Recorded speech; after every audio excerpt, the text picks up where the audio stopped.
Assalamualaikum warahmatullahi wabarakatuh. Tepangkeun nami abdi Aulia Gusti Zalfani Najla, abdi di kelas 12 IPS hiji. Di dieu abdi bade nepikeun monolog anu judulna Neangan Bebeneran. Teka rasa sore eta ngilisi kana jero rasa kawas anu rek ngabentar. Anu ayeuna-ayeuna leuwih loba datangna. Sigana pikiran jang ngalengitkeun ingetan jang kalangkang si Neng tina jero pikiran teh kalah ngahudangkeun deui suara-suara anu aheung jeung ngalieureun. Balaka bae ku ayana suara anu aheung. Urang ngajadi bingung jeung ambek kapegung. Sabab di aku atawa henteu sajauh ieu urang sok ngarasa ninggalkeun pancen-pancen sapopoe tina kagiatan pasantren. Malahan mah sok nyebutkeun yen urang haying neangan Gusti anu salila ieu teuing di mana ayeuna. Cilaka 12. Suara aheung eta sok juk-juk aya dina jero hate jeung sok nitah urang diajar. Ka saha? Ka iblis atawa jurik. Suara aheung eta beuki loba datangna. Kalangkang-kalangkang anu ting pabu rencai ngeunaan Gusti ting suliweur jeung ting ngaradu dina pikiran.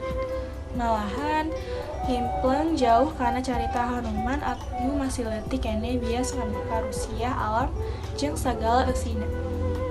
Urang sorangan sok ngarasa bingung. Batur sok ningali urang seserian sorangan. Malahan ngicap jalma gelo.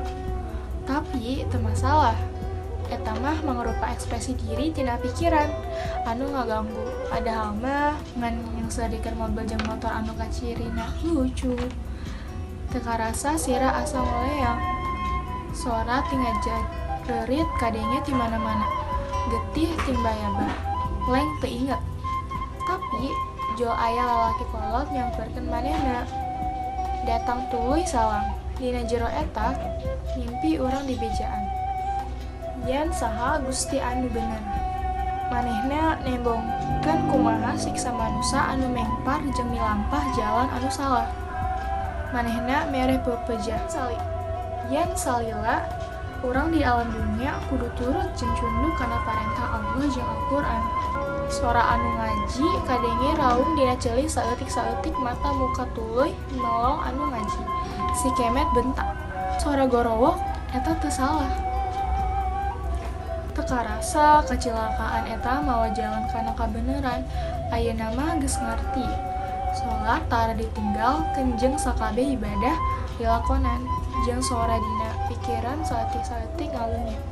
Hate ieu yakin Gusti anu diteangan teh ngan hukum Gusti Allah moal mengkar kana iblis anu geus dilakna.